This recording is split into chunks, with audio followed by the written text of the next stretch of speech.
Hi there, boys and girls. Tonight for story time, we're going to read Little Miss Magic by Roger Hargreaves.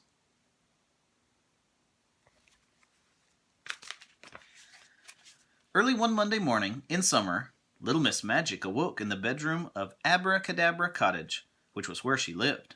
She yawned a yawn and got out of bed. Remember, cottage means a little house. She went to the bathroom to clean her teeth. "Squeeze," she said to the tube of toothpaste. And guess what? The tube of toothpaste jumped up and squeezed itself onto Little Miss Magic's toothbrush. Honestly, Little Miss Magic isn't called Little Miss Magic for nothing. When she tells something to do something, it does it.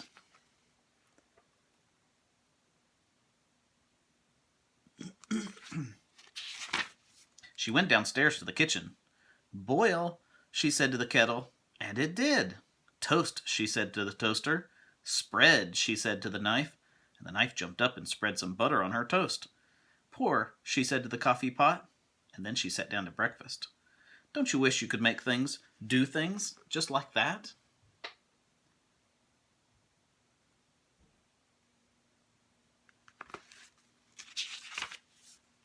She was enjoying a second cup of coffee when there was a knock on the kitchen door. "Open," she said to the door. And as it did, there stood Mr. Happy, looking exactly the opposite. "You don't look your usual self," remarked Little Miss Magic. "What's the matter?" "Everything," replied Mr. Happy. "Come in and have a cup of coffee and tell me about it," she said. "Pour," she said to the coffee pot. Oh dear, he doesn't look very happy at all. "Now," said Little Miss Magic, "what is it?" "It's Mr. Tickle," replied Mr. Happy. "He's become absolutely impossible." "What do you mean?" asked Little Miss Magic. "Well," continued Mr. Happy, "he used to go around tickling people every now and then, but now he's going around tickling people all the time." He sighed.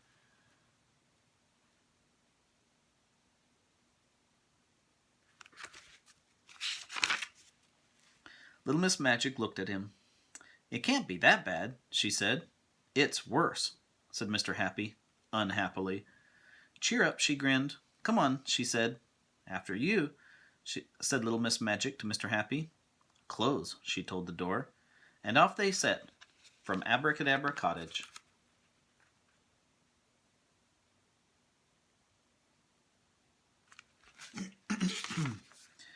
Mr. Tickle was feeling fine. What a Monday morning he was having! He tickled Mr. Mean until he moaned, and Mr. Greedy until he groaned, and Little Miss Sunshine until she shivered, and Mr. Quiet until he quivered, and Little Miss Plump until she sobbed.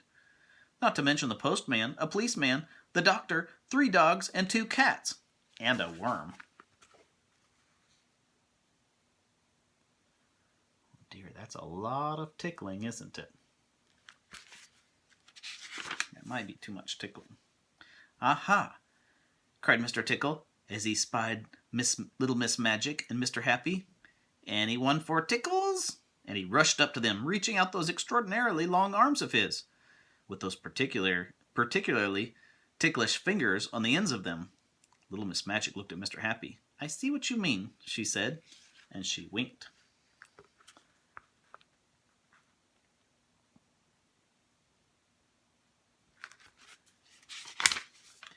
She pointed at Mr. Tickle's extraordinarily long right arm. "Shrink," she said. Then she pointed at Mr. Tickle's extraordinarily long left arm. "Shrink," she said again. And, as you remember, when Little Miss Magic tells something to do something, it does.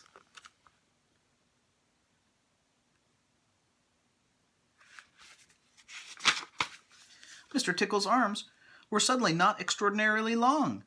They were extraordinarily ordinary. "That's not fair," he cried. "You've spoiled my fun." "It might have been fun for you," remarked Mr. Happy, "but it wasn't much fun for anybody else." "Come and see me tomorrow," said Little Miss Magic to Mr. Tickle.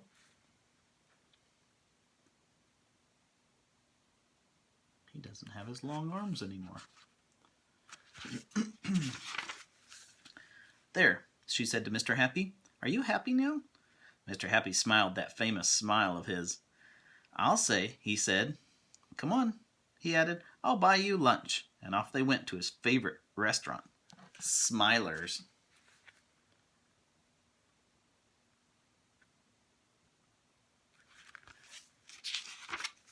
On Tuesday, the next day, Mr. Tickle went to Abracadabra Cottage. He knocked on the front door.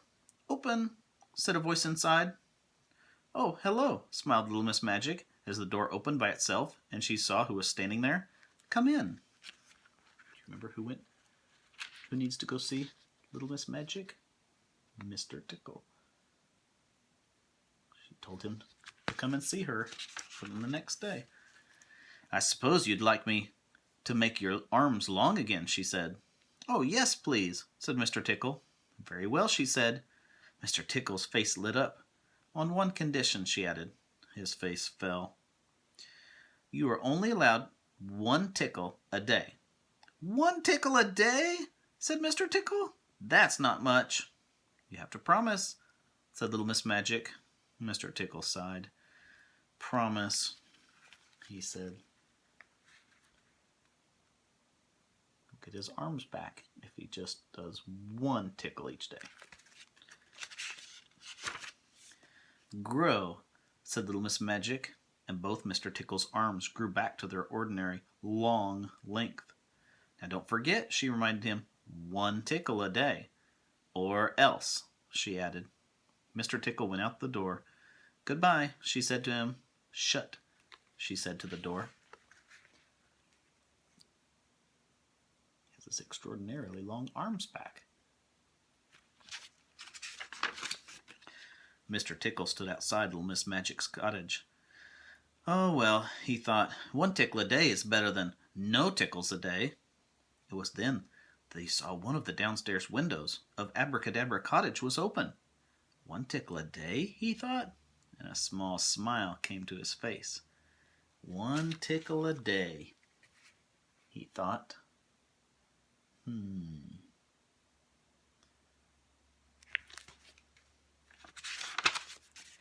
And on that Tuesday morning, as one of those extraordinarily long arms reached in through an open window of Abracadabra Cottage, the small smile on the face of Mr. Tickle turned into a giant grin.